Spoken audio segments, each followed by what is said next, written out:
Queensland 32, New South Wales 6. It was the game. We talked about the story. We talked about how difficult it was going to be. A little slice of history needed to be made by the New South Wales Blues going to Suncorp Stadium, game 2, to save the series.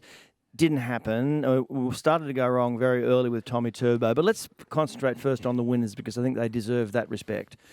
Queensland, too good in both games. Benny Teo, what did they get so right? Well, I think, for a starter, like what Gerd's talked about is that story and buying into the mantra. They've got all these sayings that they all are buying into, and it seems like they're all on the same page. The second thing I'd say is, when you got a small amount of time to prepare, it's only 10 days. I think they just really went all in on those small effort areas. And, speaking to people who know people in the campers, that's what it was about. It's a real simple camp. It's talking about all the effort areas, about getting in line. If the Blues make a break against them, that they're going to have more jerseys there, and they just smashed into that. And you can tell the way that they defended their line, right, and just turned those momentum swings. And New South Wales, you could see a couple of times when there was kicks to be contested, there was more maroon jerseys, wasn't there? Yep. And that's the thing that they've all bought into. They believe it. I thought New South Wales were brave at the start. They hung in there.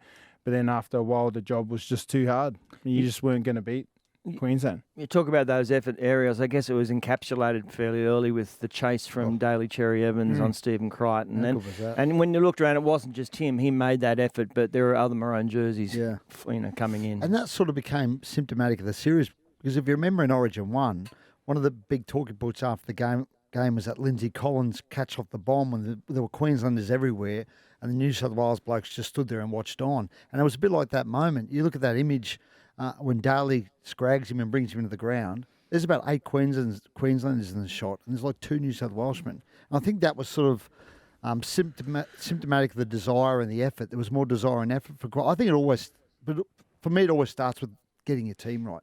And New South Wales got their team wrong in game 1.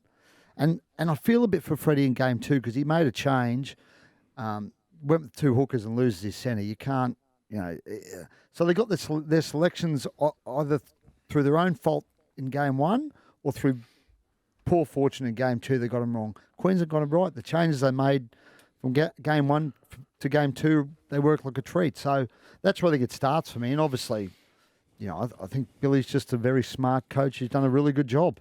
Yeah, I think sometimes, you plan to have 2 hookers and you've got an understanding or a thought process of how you're going to play, and then you lose a centre. Yeah, fair enough, that's bad luck.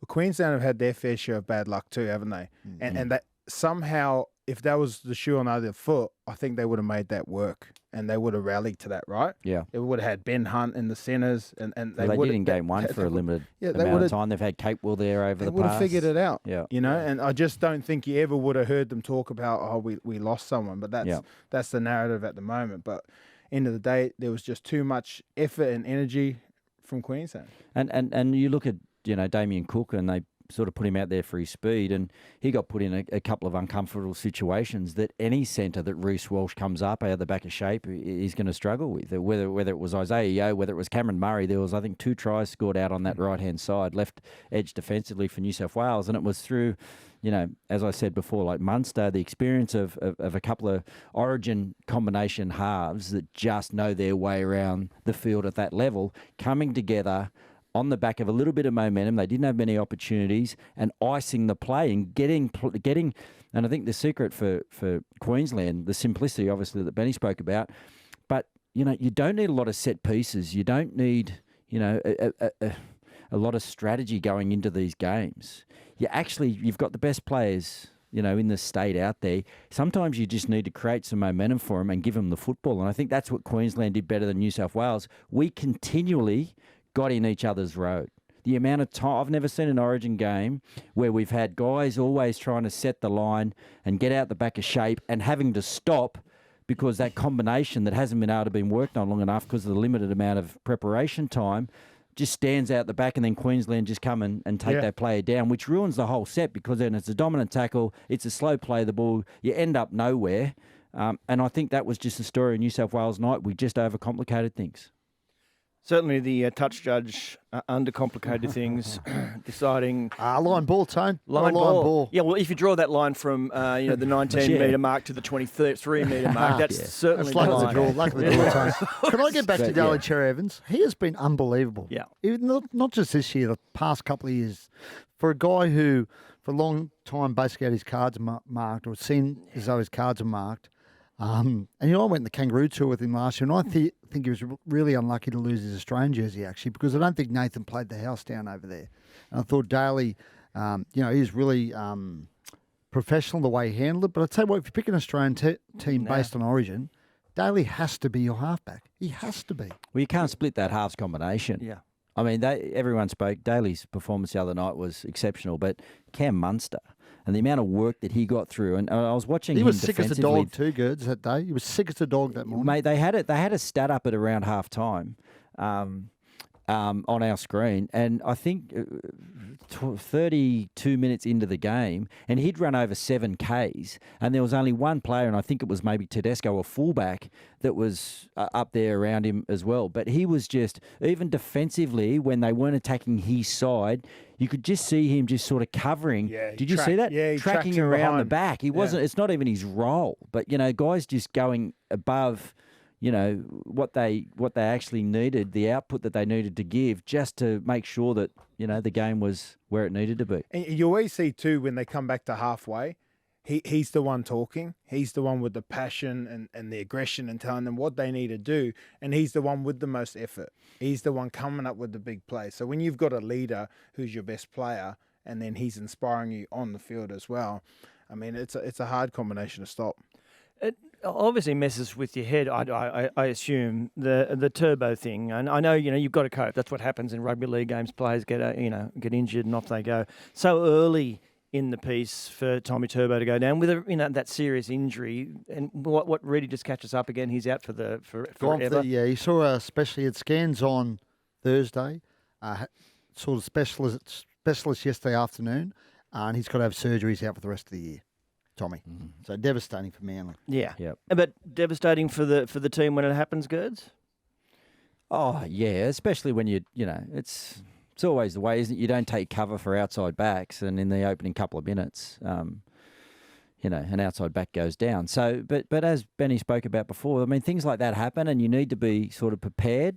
And I still don't. There's some reasons there you can go to. The forward pass, maybe that Val Holmes try might not have been a try. Tommy goes down, but they're just all origin storylines, and some teams are able to overcome those storylines, and some teams become the victim of those storylines. And the other night, and I think for a lot of the games, lately, I think we've lost 5 of the last 6 games. There's been we've been the victim of some of the things that have happened to us, and we haven't been able to overcome, and that's been the difference.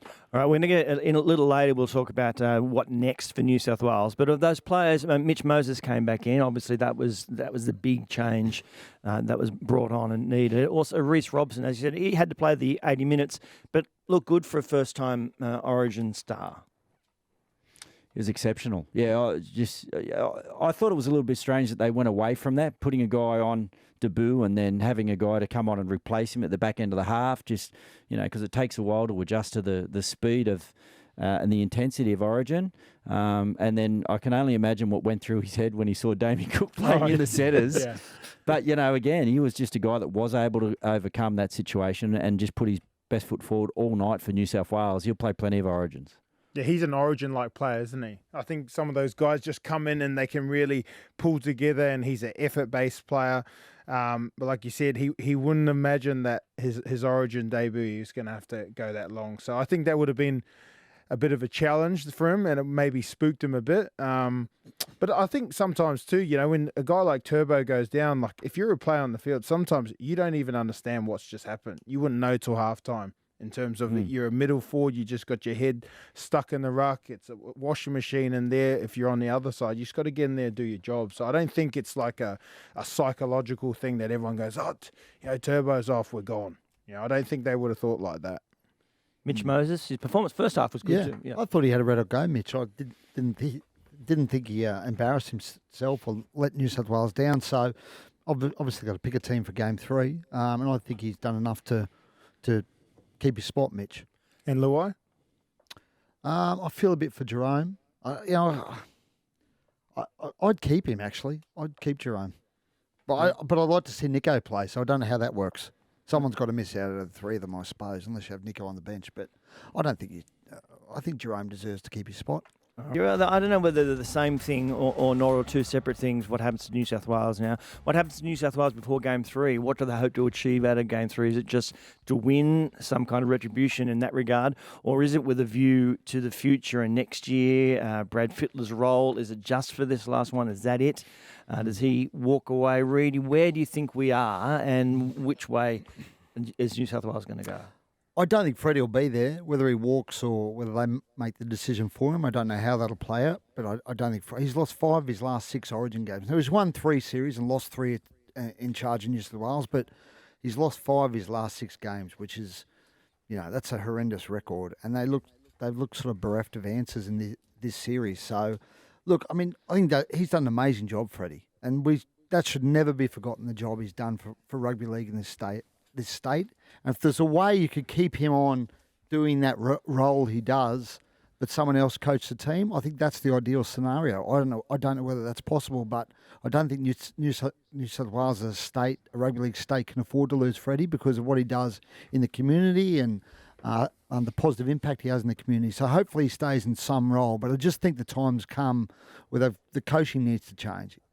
I think also, Reedy, that it seems to have a little bit of a shelf life when you're a representative coach. You don't have a lot of time to build those relationships. You need to make some pretty harsh calls at times, and I just think sometimes that can come back to bite you. So I think the reaction Freddie got from the guys when he first went in there was probably different than the one that he's getting now, just based on the time that he spent with some guys, the decisions he's had to make through that. Some guys he's probably had a great relationship that he's been able to massage and he's had the time with, and some guys, that he might have had to drop and brought back in, and some guys obviously are connected at different clubs and they have discussions in the back. So I think, having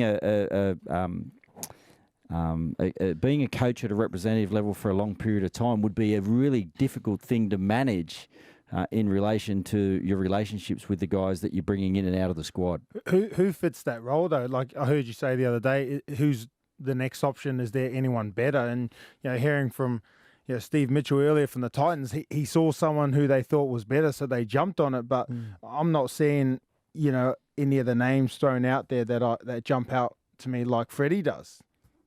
What do you think, Reedy? I think there's obviously options. Ricky's been thrown up, but Ricky's got he's a coach. He's got a club job. I think that'd be too difficult. Mick Ennis is one I've thrown up. Mick's obviously got a role in the media. He's got some experience as a coach, and I think if Mick did the job and surrounded himself with the right people, I think that's really important. Whoever does it needs to have the right people around them. I think Freddie's maybe not got that right in the last couple of years. He had Fitzy early on. I think they've lost their way a little bit in that respect. I think Mick's a guy who could do the job. Michael Maguire's down in Canberra. I think Michael is assistant coach to Ricky. If Ricky doesn't do it, maybe Madge comes in the mix. I think he's a guy. I'll tell you one guy who won't do it, and I checked this yesterday. Matt Johns threw up Craig Bellamy's name. And I thought that was a really good idea because I think Craig's got unfinished business with Origin.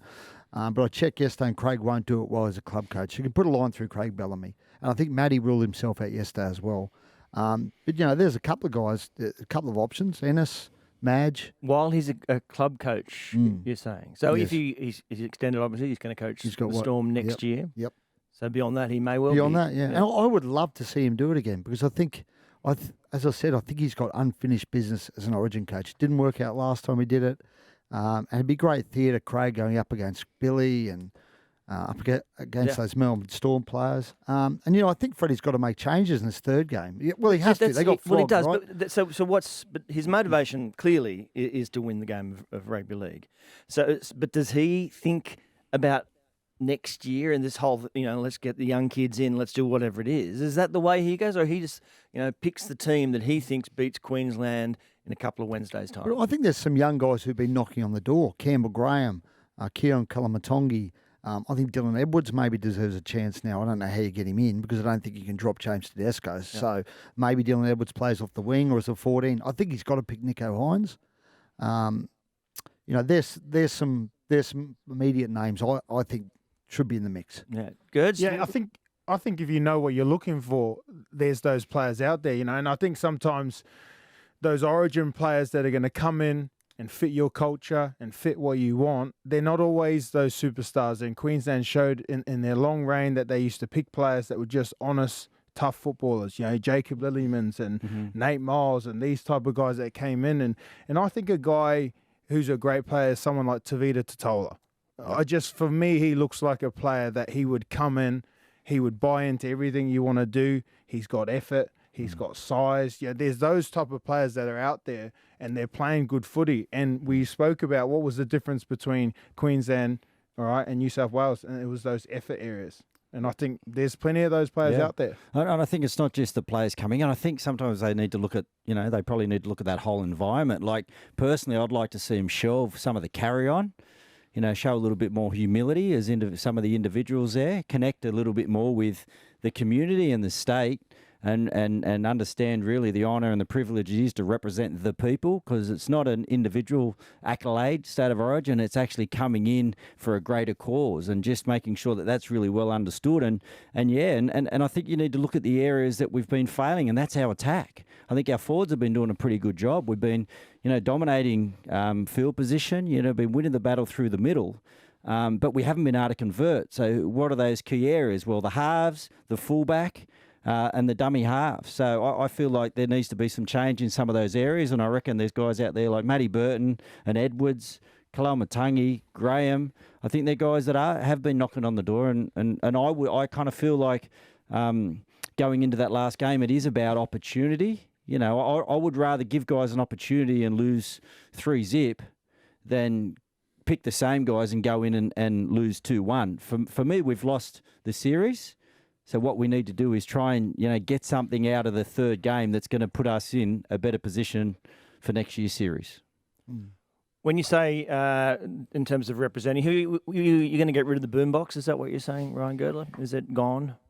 Well, I mean, I think it needs to go. I think I've seen enough of the boombox there. Yeah, I think there's probably a lot of people, and probably a lot of people in camp as well. I mean, that environment's been created by the people that went before us. And everyone there individually needs to prepare themselves to do their best. And I'm just not sure whether that's been taken into consideration with some of the carry-on that I see come out of the bus and the camp and whatever it may be. I know I wouldn't have liked that environment, and I'm sure there's some players and probably some staff there that chew down on it because it's happening, but they probably walk away and go, I've had about enough of that. Yeah, so I would try and change that environment. If I was going in as, in some sort of... Yeah, me personally, I hate loud music on a bus. It's annoying, but the other thing is you got to make sure that the environment that the players are bringing from their club doesn't change, the state of origin environment. I think they're two separate things there. So at the moment there, if you were to look on social media, what you'd see is probably it looks like Penrith, right? Yep. They've brought in their boombox, they've brought in their style, they've brought all that in, but not everyone's on board with that. And I think that they need to get back to what's important to them. I think humility is a great word. Right, and there's probably a bit of carry-on, but that's for them to sort out. But is that us just being curmudgeonly old fogies? I think it is to an extent, Tane. I think Jerome Law has a lot of humility as a person. I mean, you look at Jerome's background, what he's been through in his life. Was without his father for a long time. His father went to prison. At times during his life, they struggled to put food on the table. No microwave, no washing machine. You can't help but be humble when you're brought up in that sort of environment. And okay, he's a loud guy who, he has the boombox. He's in charge of the boombox. I don't like the boombox either because you know what's really annoying? When you're trying to do an interview and there's a boombox turned up, it drives me insane. And I could understand why that. You're right. That might annoy some blokes in camp. I don't know if it does, but maybe it would. But I think Jerome. Look, I don't like everything he does. But I think what's happened to him this week's been a bit.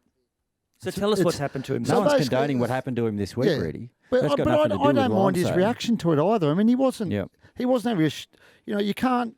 So he was attacked on social media. He was attacked on social media after the game. There's talk of death threats. I mean, I personally went through his messages and there were people telling him to kill himself and. It was pretty horrendous stuff. And you can say he should just shut down his comments, but he shouldn't have to shut down his comments. You know, that's one way he interacts with people and interacts with young fans and that sort of thing. He shouldn't have to shut down his comments. We shouldn't live in a society where you have to.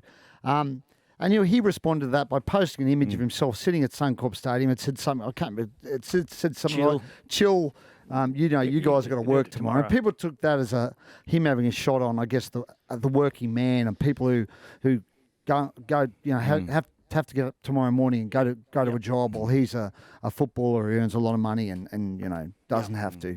And I don't think that was his intention. He was just having a shot back at the guys who had a shot at him. As I said, I mean, that's a guy who I'm sure appreciates the value of hard work because he's seen what his family's been through. No one's saying that he doesn't, really. The other thing is... Well, that's how it was taken by some people, Gerds. They thought he was having a shot at people. He called people idiots and... Well, there were idiots who were having a go at him. Well, fair enough, and there's some people out there that probably weren't idiots that thought that they had a right to say what they thought as well, that then felt like they were being called idiots. But they shouldn't have because it wasn't directed at them. Okay, well, do they know that? But the other thing is, really, it's also just not about the individual. It's actually about the team performance. Yeah. And if you're a 5'8" and a halfback and a fullback, and you're having so much possession in two consecutive games, and you can't break down the defence, do you get another go?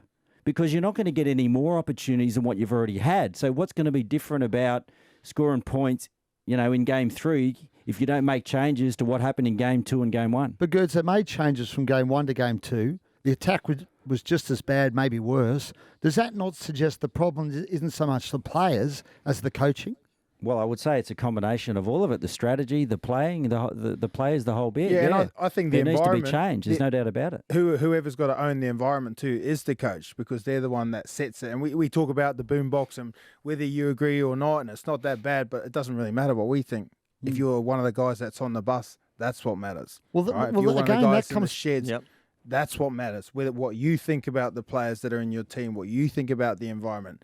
All right. So if there's guys in there that don't agree with the environment or don't agree with the way things are going, they're the ones that got to go out and play there together.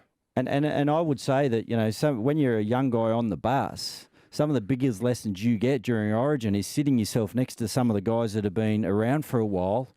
And talking about footy and having those and sharing those experiences are all really part of the Origin experience because you've only got a short time to come together. So having a dominant club or a dominant group or whatever it may be can actually be disruptive to for the group, to gel. Yeah, and then certainly the performance has to come off the back of the impression that you give. I mean, you see the NBA guys coming in and they're very but they then go out and absolutely produce for their squillions of dollars. But it was only an issue when they lost. Yeah. They had the boombox 2 years ago when they won. Pretty sure. Well, they had a boombox. I remember years ago, and Paul Siren used to drag it around at training, but it was all country and western. So that says to me the issue. That says to me the issue isn't the boombox. Yeah. That says to me the issue is something else. Choice of music, which I think's the way they've been. Look. So what do you think the issue is? Well, I'm not saying it's only the boombox. Well, clearly their attack's been so bad. Yeah. Like in this series, surely that's a coaching problem. Is it? It's not a personnel problem because they've changed the personnel. It's got to be a coaching issue. Does it not? Am I wrong? I don't know. Anyway. Well, that's probably going to be resolved anyway, isn't it? Yeah. The coaching issue, you would imagine, or changed.